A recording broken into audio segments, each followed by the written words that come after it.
Operation विजय को लगभग 26 साल हो गए हैं, लेकिन अभी भी लोगों को उसकी याद जो है वो अभी भी ताज़ा है, क्योंकि इसी क्षेत्र में करगिल वॉर लड़ा गया था और मेजर पोर्शन जो उस वॉर का था वो यहीं पे लड़ा गया। हमारे पीछे आप देख रहे हैं टाइगर हिल, बत्रा टॉप, डोलोलिंग जो है, यही वो एरिया है जहाँ पे सबसे ज़्यादा ये लड़ाई लड़ी गई थी।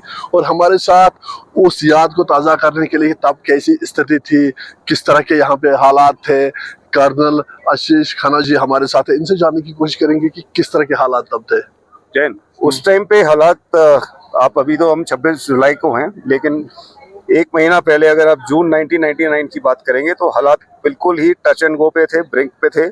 और भारत और पाकिस्तान पे एक महायुद्ध, ये युद्ध तो चल ही रहा था, लेकिन महायुद्ध भी शुरू होने वाला था जिसमें शायद न्यूक्लियर वेपन्स भी इस्तेमाल होते। आप इस सीन को इमेजिन नहीं कर सकते। जो उस टाइम उधर था वो ही सोच सकता है कि क्या चल रहा था। कि एक तरफ से लड़ाई हो रही है टाइगर हिल में, तोलोलिंग में, और लड़ाई की आप उसको लड़ाई को यहाँ से विटनेस कर सकते थे। इस जहाँ हम ये लामोचन मेमोरियल में खड़े हुए हैं आज, वहाँ से आप विटनेस भी कर सकते हैं। पीछे कैजुअलिटीज एयरलिफ्ट हो रही हैं, बफोर्स की गन्स फायर कर रही हैं डायरेक्ट फायरिंग मोड में, और आप अपने दोस्तों से जिनके साथ आपने ट्रेनिंग करी है, आप उनसे बात कर रहे हैं। आप रेगुलर उनसे अपडेट ले रहे हैं कि क्या अभी नेक्स्ट अटैक कहाँ जा रहा है, और नेक्स्ट मॉर्निंग आपको बुरी खबर मिल रही है।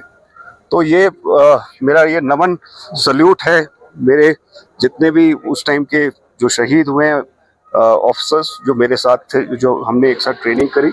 और ये जो पूरी जो कारगिल की विक्ट्री है, ये सिर्फ और सिर्फ वो बहादुर जवान और ऑफिसर्स जिन्होंने ये जानते हुए भी अपने पेरेंट्स को, अपने माँ बाप को लिख के कि ये मेरा आखिरी लेटर है आपको, और वो अपनी जान की बाजी लगा के उन्होंने ये सारे टाइगर हिल, तोलोलिंग को वापस छीना और भारत को ये विजय दिलाई, और विजय की विजय दिलाई। पाकिस्तान की सेना अंदर आ गई थी जब आपको पता चला, किस तरह से ऑपरेशन उस पर चलाए गए, क्योंकि सुनने में आया था कि कुछ पोस्टर्स पे भी उनका कब्जा हो गया था।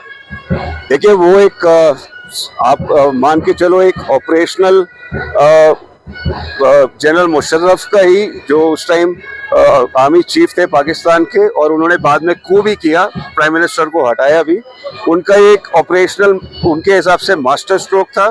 विंटर्स में जो म्यूचुअल अंडरस्टैंडिंग से भारत और पाकिस्तान की फौज जो पोस्टों को विंटर्स में वेकेट कर देती थी, क्योंकि यहाँ टेम्परेचर आपको मालूम है -40 -50 डिग्री टेम्परेचर चले जाता है, तो दोनों फौज वापस हो जाती थी। ये डोरमेंट सेक्टर था, लेकिन उस साल उन्होंने विंटर्स में ही इन्फिल्ट्रेट करना शुरू कर दिया। साथ में उस time Atal Bihari Vajpayee ji prime minister थे, तो peace time talks Nawaz Sharif, Atal Bihari Vajpayee के साथ चल रही थी।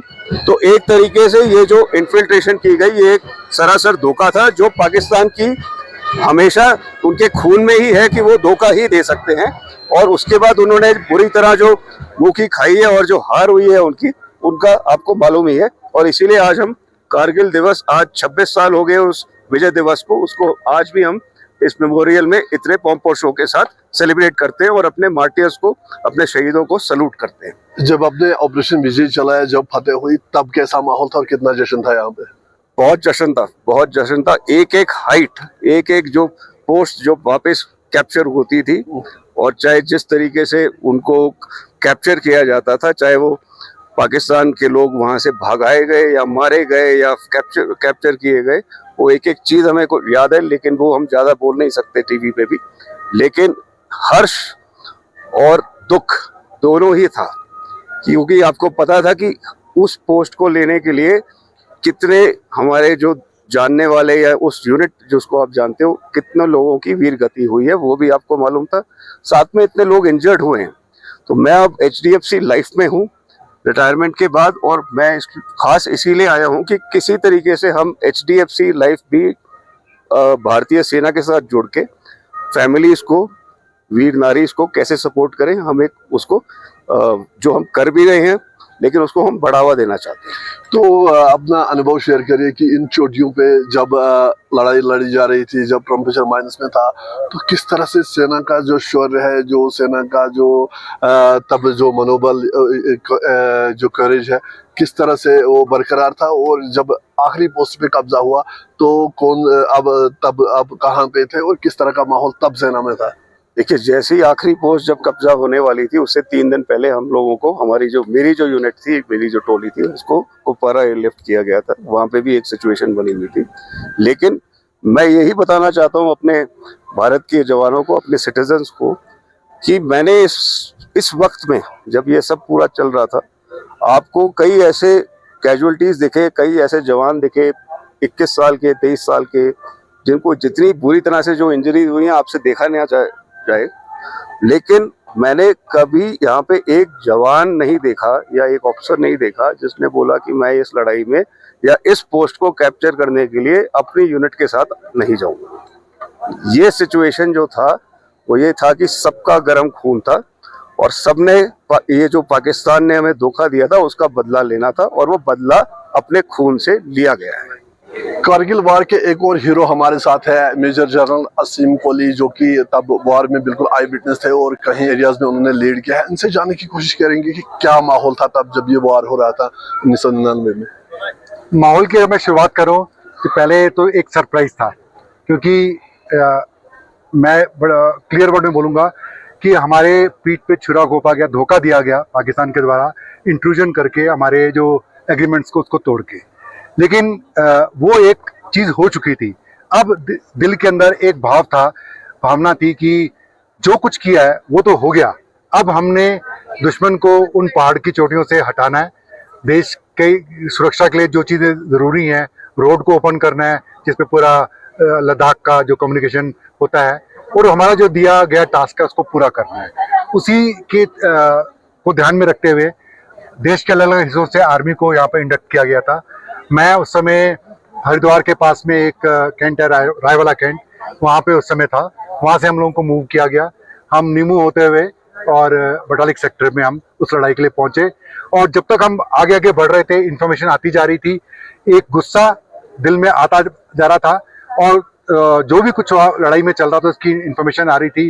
कुछ नुकसान हुए थे, उसके कारण हमारा गुस्सा और बढ़ रहा था कि अब कुछ भी हो जाए, दुश्मन को सबक सिखाना है और अपने देश के लिए जो भारतीय सेना को जो भी काम दिया गया है उसे पूरा करना है। जिस तरह से कहा जाता है कि वो धोखे से जो है वो विंटर्स में उन्होंने जो है वो घुसपैठ की थी, क्या इसकी खबर पहले से थी या जब खबर लगी तो तब कैसा माहौल था? हाँ, ये चीज हर साल होती थी। विंटर में कुछ पोस्ट को विड्रॉ करते थे दोनों साइड से। ये एक एग्रीमेंट भी था, तो ये एग्रीमेंट कई सालों से चल रहा था, लेकिन उसको इस बार उन्होंने धोखा दिया और हमारे एरिया में अंदर आके जो पोस्ट वेकेट की थी वहां पे आके आके बैठ गए। तो ये एक धोखा था जो एग्रीमेंट के खिलाफ था, और अब तो पूरा इंडिया जानता है ऐसे धोखे हमारा दुश्मन जो है वो कई बार कर चुके हैं अलग अलग तरीके से। अगर हम टाइगर हिल की बात करें या फिर बत्रा टॉप की बात करें या फिर टोलो लिंक की बात करें, कितने इंपॉर्टेंट है ये स्ट्रेटजी के लिहाज से, और जब ये वापस ले गए थे तो तब कैसा माहौल था? देखिए, उन्होंने जो पोस्ट ऑक्यूपाई की थी, हिल टॉप ऑक्यूपाई किए थे, वो सब थे जो हमारे नेशनल हाईवे को डोमिनेट करते थे। वहाँ बैठ के वो हमारी जितनी भी मूवमेंट है, जो सर्वाइवल के लिए भी, जो यहाँ की आवाम है उसके सर्वाइवल के लिए भी जो चीज़ें आती हैं इंडिया के किसी भी हिस्से से, चाहे वो खाने पीने की चीज़ें हो, कुछ भी हो, कंस्ट्रक्शन सामान, वो सब बंद हो जाता। तो उन्हीं पोस्ट को उन्होंने ऑक्यूपाई किया था उसी स्ट्रेटेजी के साथ में कि इस हाईवे को कट ऑफ कर दें, तो यहाँ की का जो पूरा इलाका है वो भी कट ऑफ हो जाएगा और भारतीय सेना के लिए भी जो सामान आता है वो भी कट ऑफ हो जाएगा। तो उस चीज़ को ध्यान में रखते हुए उन्होंने ये सब जो पहाड़ की चोटियों को बड़े सोच समझ के ऑक्यूपाई किया था। आज यहाँ पे आए हैं, क्या उन साथियों की याद आई है जो उसमें शहीद हुए थे इस बार में?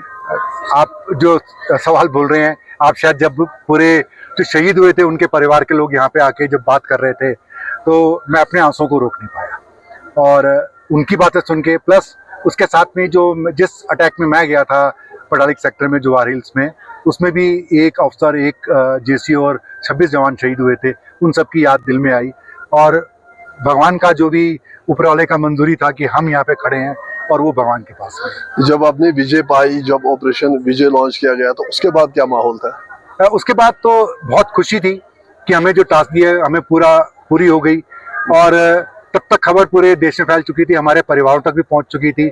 आर्मी का एक उसूल है कि हम किसी भी ऑपरेशन में ऐसे जाते हैं, लाइव ऑपरेशन में, कभी अपने घर वालों को नहीं बताते, नहीं तो वो चिंता में पड़ जाएंगे। वो ऐसे कुछ चांस की बात है कि उन लोगों को मालूम चला कि हम अटैक में गए हैं, तब तक हम अटैक खत्म करके नीचे आ चुके थे, और हमारे पास में उस समय यहाँ पे आर्मी ने सैटेलाइट फ़ोन प्रोवाइड किए थे, जो घर में बात करी तो मालूम चला, एक दिन पहले उनको मालूम चला था, लेकिन हमारी आवाज़ सुन के उनको सुकून मिला। हम जब वापस गए अपनी अपनी जगह पे इंडिया से, वे जहाँ जहाँ से भी आए थे देश थे, तो सबने बड़ा हमारा अच्छे ढंग से स्वागत किया। और आज हम जब उन दिनों को याद करते हैं, हमें फ़ख्र महसूस होता है कि अपने देश के लिए, भारतीय सेना के लिए जो हमें जिम्मेदारी दी गई थी वो हमने बड़े अच्छे ढंग से पूरी करी। या जिस तरह से मेजर जनरल असीम कोहली जो कि कह रहे थे, जो कि याद ताज़ा कर रहे थे कि तब कैसे हालात थे जब करगिल वार हुआ था और किस तरह से उन्होंने अपने साथियों को यहाँ पे खोया है जो कि शहीद हुए हैं, और आज यहाँ पे आए हैं और एक गर्व है इनके दिल में भी, एक प्राइड फील हो रहा है कि अपने भारत माँ की उन्होंने रक्षा की है। और आज भी जब वो विजय के दिन याद आते हैं तो दिल में एक सुकून आता है। जो सेना है वो देश के लिए हर समय खड़ी है। द्रास से भारत एक्सप्रेस के लिए रईस मांगरे।